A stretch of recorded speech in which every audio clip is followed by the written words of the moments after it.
Yeah, this roster's pretty good, so they didn't do a ton in free agency. They brought in Manny Sanders, and that's just, he's going to be the third wide out there, maybe fourth wide out or something like that. They signed Mitch Trubisky, which I actually think we've talked about a couple of different times, which I actually think is a pretty good signing for them. I had already forgotten about that. Because you have Josh Allen, and we talk about these teams where we're saying like, the reason some of these teams get derailed, these win totals go so incredibly way under is because they have a major injury and there's nothing they can do about it. Well, look, I think so long as it's not one of these catastrophic season-ending injuries for Josh Allen, like if they had to go to Mitch Trubisky for 3 or 4 games, I think that they're feeling pretty good about that as far as backup quarterbacks go in the NFL. It's a totally different thing. Yeah. Yeah. So if as a backup, sure. Yeah.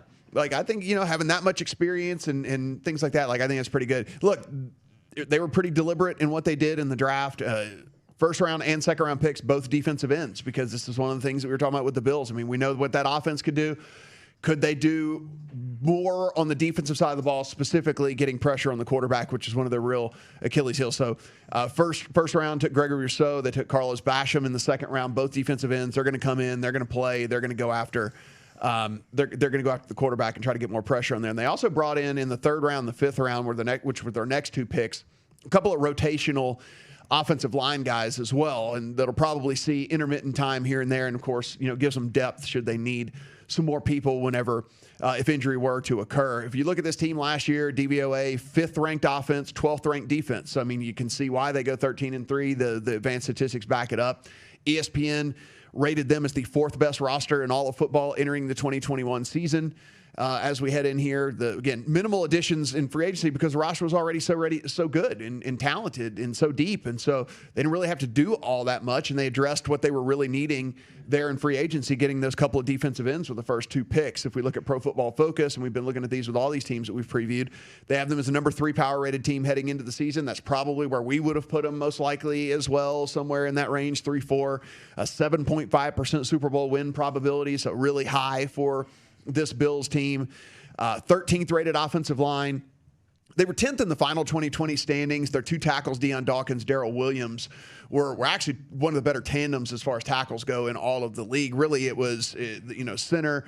Mitch Morse is a guy that's been pretty good for them as well. It was the guard position that really was kind of the weak link here. So they'll need to kind of get that in order, which again, they drafted a 3rd round and 5th round offensive linemen. Now, they were tackles in college, could easily try to move those guys in if these veterans that they have can't get it done. And so that was really the only weak link there were these guard positions as far as pass blocking too, which was a real big bummer because, as we know, this Bills team has decided, hey, look, it's a passing league. We're going to pass all the time. Like they just don't run very often. And so you're going to need better pass blocking out of those guys. The defensive line, 17th rated as we head into the season. And a lot of that has to do with the fact that Ed Oliver, one of their early round draft picks from a couple of years ago, 2019, really hasn't panned out so far. He has not been that dominant guy that he was in college. And, can that change here in 2021? We shall see. But, he's going to need to step it up on that defensive line, or he's probably not going to get a second payday from them. They'll probably move on. But, one of the things that the Bills did have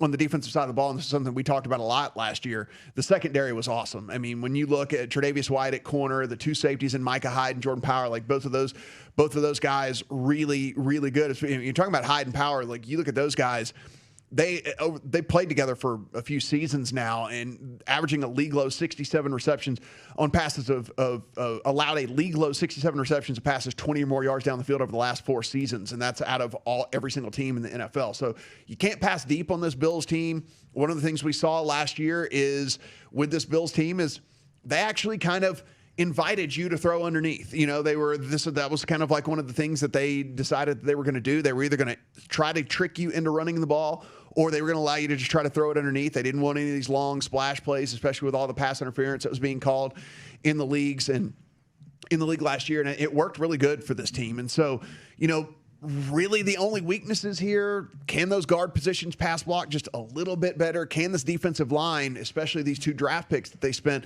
in first round and second round, generate pressure on the quarterback? Because that was really the big problem with the Bills, where they were just not getting enough pressure on the quarterback without having to blitz. So the front seven was just not getting it done. So I think that they probably will be better. I don't know if it'll be necessarily great. Rookies don't normally come in and just have an incredible impact on stuff like that, but I'm sure that that it will help. And you take a look at this team top to bottom, Gil, and I mean, even to the backup quarterback position, right? I mean, it's very hard to poke holes in this roster. It's just very hard to poke holes in this team. We love the coaches here. We love the coaching staff. We love the offensive play mentality that they do. I mean, there's just not a lot for us to dislike about this team. Yeah, Buffalo, who, for those who need the sort of jogging of the memory, beat the Colts by 3 in the opening round of the playoffs last year. Remember, 7 teams per conference. Then they beat Baltimore 17-3 in a game at home that really turned on that pick 6. Which changed everything, and then lost to the Chiefs by 2 touchdowns in the AFC Championship. We'll look at the alternate season win totals because we talked about those earlier. We'll get to those, but I will tell you again, I've said this before on the show when the Bills have come up, my single favorite Bills bet, because they're minus 150 to win the division. I think the way you play this is by playing Sean McDermott for Coach of the Year at, what is he now, 13-1? Somewhere in that neighborhood, maybe even a little better than that. Checking. In the teens. Somewhere in there. I think he's the guy that got snubbed. If anybody got snubbed last year, that's not fair to Kevin Stefanski, who deserved it also. But you get the idea. Sean McDermott was probably the one who got the worst of that. And I think if they win the division and they win it going away this year, I don't know what could possibly happen elsewhere to take that from him. Certainly something could. But the difference between minus 150 to win the division and 13-1 or even better for Coach of the Year, I think you have to take a flyer on that. That's my favorite Bills bet out there.